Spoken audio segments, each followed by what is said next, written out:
नमस्कार साथियों, सुप्रभात। आपका दिन शुभ हो, मंगलमय हो, यही शुभकामनाएं साथियों। श्री हनुमान जी महाराज की कृपा आप सभी के ऊपर बनी रहे, यही शुभकामनाएं साथियों। जैसा कि मैं बताया था कि वर्तमान समय की जो शिक्षा है उस पे मैं अपना विचार प्रकट करूंगा। साथियों, आज पहले भाग में मैं बताना चाहूँगा आप लोगों को कि जो हमारी आज की शिक्षा पद्धति है उसमें बहुत सारी कमियां हैं। सबसे पहली कमी है समानता की। साथियों, ये समानता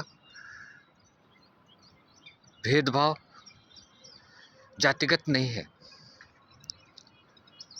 ये गरीबी और अमीरी को लेकर के है।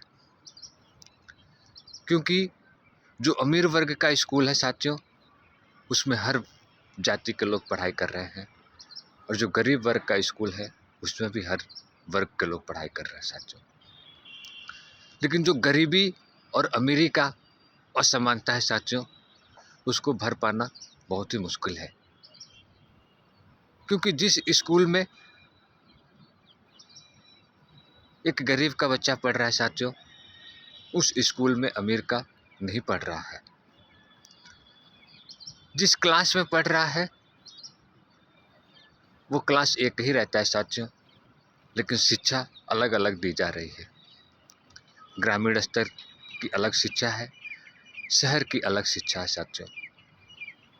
लेकिन जो क्लास का रैंक होता है, जिसे हम लोग बोलते हैं कक्षा एक यहाँ भी है, कक्षा एक शहर में भी है।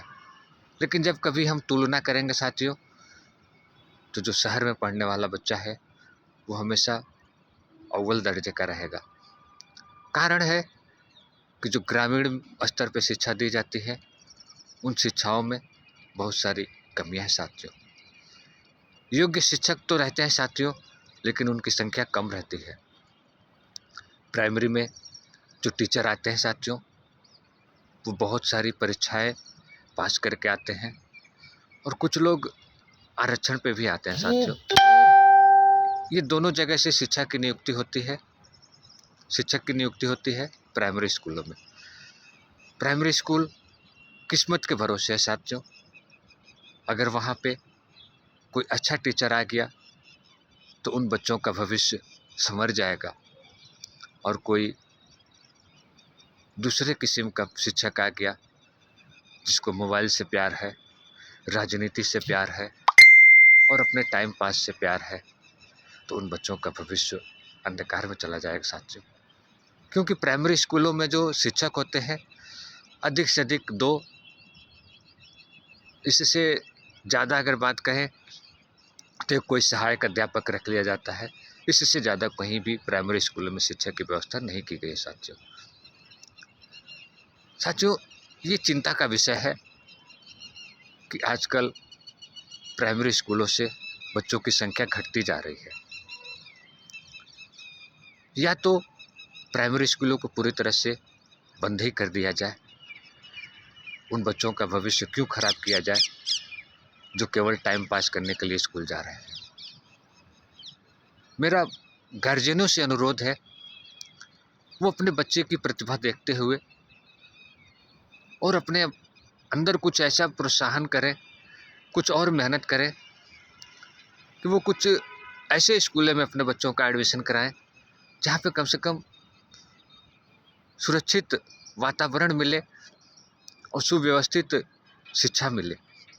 सुव्यवस्थित से मेरा मतलब ये है जहाँ हर एक विषय का अलग अलग अध्यापक हो, बच्चों को घूमने ना दिया जाए, बच्चे गेट के अंदर रहें, समय से जाएं, समय से आएं, उनको रोज़ होमवर्क दिया जाए, फिर उस होमवर्क को सुबह अध्यापक के द्वारा चेक किया जाए कि बच्चे ने कार्य पूरा किया है कि नहीं किया है, बच्चा नहा के आया है कि नहीं आया है। ये सब छोटी छोटी जो बातें हैं साथियों, बच्चे के मन मस्तिष्क पर बहुत प्रभाव डालते हैं। आज हम प्राइमरी स्कूलों को बच्चों को देखते हैं, कब आएंगे कब जाएंगे कोई पता नहीं।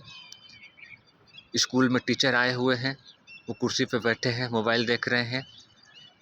एक दो बच्चों को बोलेंगे तुम इमला बोलो, तुम पहाड़ा पढ़ाओ, और अपने जो उनको सरकारी काम मिला रहता है उसमें लगे रहेंगे, अपना सरकारी काम पूरा करेंगे। बच्चे ज़्यादातर ध्यान उनका का मिड डे मील पे रहेगा, आज क्या बन रहा है। फिर बच्चों का थोड़ा बहुत पढ़ते हैं भगवान भरोसे, फिर छुट्टी का टाइम हो जाता है, फिर वो घर चले जाते हैं। कल का क्या काम मिला है पता नहीं। साथियों, ये छोटी स्तर पे हमारे बच्चों को क्या बनाया जा रहा है। अगर ये मुझे बोलने में कोई गुरेज नहीं है, ये अमीरों के द्वारा ही प्रायोजित है साथियों, क्योंकि उनको अपने फैक्ट्रियों में वर्कर चाहिए, मजदूर चाहिए, और सभी लोग पढ़ लेंगे तो मजदूर और वर्कर कहाँ से आएंगे। इसके लिए ये लोग चाहते हैं साथियों कि गरीबों के बच्चे गरीब ही बना रहें, क्योंकि हमारे फैक्ट्रियों में काम करने वाले मजदूर कहाँ से आएंगे। साथियों, अगर वो लोग इस विषय पे चिंता करते कि हमें योग्य शिक्षक चाहिए, योग्य मजदूर चाहिए, योग्य कारीगर चाहिए, तो वो शिक्षा पे जोर देते। साथियों, विश्व में आज भारत की स्थिति जानते हैं क्या है? जिस प्रकार से यूपी और बिहार की स्थिति अन्य राज्यों में क्या है, आप लोग स्वयं से विचार करिए। भारत का कोई ऐसा राज्य ना हो जहां यूपी बिहार के लोग ना जाते हों। किस लिए जाते हैं? आप स्वयं से विचार करिए, मुझे कहने का कोई वो नहीं है। आप स्वयं से विचार करिए कि यूपी बिहार के लोग अन्य राज्यों में क्यों जाते हैं। और आज यही स्थिति है साथियों कि विश्व का कोई भी ऐसा बड़ा देश नहीं होगा जहां भारत के लोग न जाते हों। साथियों, भारत से शिक्षित लोग भी गए हैं, अशिक्षित लोग भी गए हैं, लेकिन शिक्षित लोगों की संख्या कम है साथियों, और अशिक्षित लोगों की संख्या ज़्यादा है। भारत एक मजदूर देश बन के रह गया साथियों। इसका कारण क्या है? इसका कारण है कि जो प्रथम स्तर पर हमें शिक्षा मिले साथियों, उसकी नींव मजबूत नहीं थी। इस पे ही मैं चिंता जाहिर कर रहा हूँ साथियों कि जो हमारी प्रथम स्तर की शिक्षा है, जो प्राइमरी स्तर की शिक्षा है, उसमें सुधार किया जाए। सरकार के भरोसे सुधार करना बहुत मुश्किल है साथियों। सरकार इस पे कभी सुधार नहीं की है, न कभी करेगी। जनता स्वयं करे, गार्जियन स्वयं से करे।